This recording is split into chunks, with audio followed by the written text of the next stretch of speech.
until they exhausted their army. Desperation turned to cunning.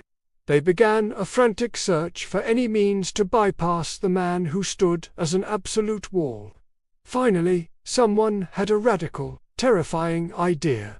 Attack him from below. A small, shallow draft boat was quickly launched into the river. Went 2 or 3 English soldiers, armed with only light spears or a long javelin, crouched low in the boat, rowing silently underneath the wooden planks of the bridge.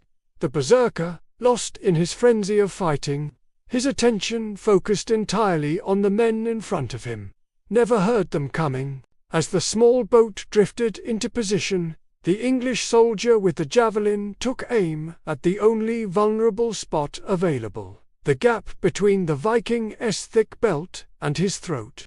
With a swift thrust, the spear was driven upward, striking the giant where he was unprotected. The chronicles state that the immense warrior simply stopped.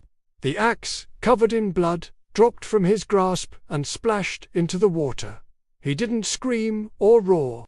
He just stood motionless for a moment, and then, slowly, silently, this terrifying figure of war toppled over the side of the bridge and vanished beneath the dark water. With the one-man blockade gone, the English army poured across the bridge, and the fate of the Battle of Stamford Bridge, and the ultimate fate of the Vikings in England, was sealed. That single Viking warrior, whose name is lost to history, bought his king critical hours, and held a bridge against an entire army, earning a reputation as perhaps the most terrifying single fighter any Englishman had ever faced. It took not a superior warrior, but a tricker desperate, terrifying gamble from the shadows to finally stop the man known simply as the one Viking who held the bridge.